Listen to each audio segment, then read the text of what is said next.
મિત્રો ભૂટાન એક એશિયાનો નાનકડો દેશ છે, જેની સીમા ભારત અને ચીનને મળે છે. ભૂટાન હિમાલયથી ઘેરાયેલો દેશ છે, જે એને બાકીની દુનિયાથી અલગ બનાવે છે. ભૂટાનના વધુ પડતા લોકો બુદ્ધ ધર્મને માને છે. ઘણા સમય પહેલા ભૂટાન બાકી દેશોથી ખૂબ અલગ હતો અને ત્યાં ઘણી બધી ટેકનોલોજી પણ ન હતી, જેના લીધે તેને તેના બૌદ્ધ ધર્મ અને પ્રકૃતિને સમજવા માટે સમય મળ્યો. પરંતુ હવે એવું નથી. ભૂટાન પ્રવાસ માટેની સારી જગ્યા બની ગઈ છે. પરંતુ મિત્રો, હજી આ પહાડી દેશ વિશે ખૂબ ઓછા લોકો જાણે છે. એટલા માટે આજના વિડીયોમાં હું ભૂટાનથી જોડાયેલા અમુક વાતો તમારી સામે રજૂ કરીશ, જેને જાણી તમે પણ હેરાન થઈ જશો. તો આવો મિત્રો, ભૂટાનની અનસુલઝી વાતો જણાવું એ પહેલા વિડીયોને લાઈક કરી દો. મિત્રો, ભૂટાનનો વધારે પડતો પ્રદેશ પહાડી જગ્યામાં સ્થિર છે. હા, ભૂટાન એક પર્વતીય ક્ષેત્ર છે, જેના ઉત્તરમાં ઊંચા પર્વત છે, જેમાં સૌથી ઊંચો ઉલાકોગરી છે, જેની ઉપર આજ સુધી કોઈ પણ નથી ચડી શક્યું. ભૂટાનના 60 થી 70% પ્રદેશ જંગલથી ઘેરાયેલા છે. અને તમને કહી દઉં કે અહીંના વધુ પડતા લોકો ખેતીનું જ કામ કરે છે. અહીંના લોકો હંમેશા જંગલ વધારવાનો પ્રયત્ન કરે છે. એ લોકોનું એવું માનવું છે કે ધરતી પર ઓછામાં ઓછું 60% જંગલ હોવું જોઈએ.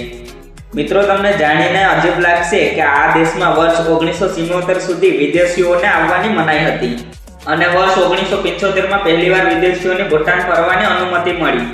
અને એ પણ આમંત્રણ આપ્યા બાદ અહીંની સરકારો વસ્તીને સીમિત રાખે છે અને દક્ષિણ એશિયા તરફથી આવેલા પ્રવાસીઓને દરરોજના લગભગ $250 દેવા પડે છે. મિત્રો, ભૂટાનમાં 2001 થી પહેલા ટીવી અને ઇન્ટરનેટ ઉપર પ્રતિબંધ હતું. અહીં ફક્ત એક જ લોકતાંત્રિક વ્યવસ્થા છે. અહીં પહેલી ચૂંટણી 2008માં થઈ હતી. ભૂટાનને સાથ આપવામાં મુખ્ય દેશ ભારત જ છે, કારણ કે તિબ્બતથી લાગનારી સીમાને ભૂટાનને બંધ રાખ્યો છે. અને ભૂટાન એકમાત્ર એવો દેશ છે જેણે 2004માં તમાકુ ઉપર પૂરી રીતે પાબંદી લગાવી દીધી. જોકે દારૂ અને ડ્રગ્સ ત્યાં હજી પરેશાનીનો વિષય છે. અને હા, પ્લાસ્ટિકની થેલીઓ તો વર્ષ 1999માંથી જ બંધ કરી દીધી હતી. અહીં તમાકુ ગેરકાનૂની છે. મિત્રો, ભૂટાનની રાજધાની થિમ્પુના રોડ ઉપર એક પણ ટ્રાફિક લાઇટ નહીં મળે, કારણ કે અહીં ટ્રાફિક લાઇટની જગ્યાએ ટ્રાફિક ઓફિસર હોય છે.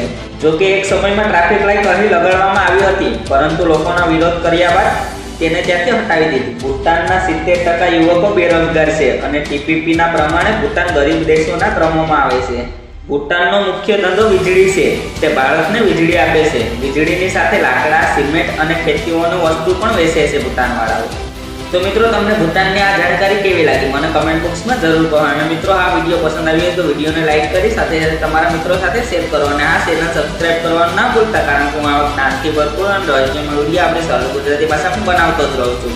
તમારો બહુમૂલ્ય સમય આપવા બદલ ખૂબ ખૂબ આભાર.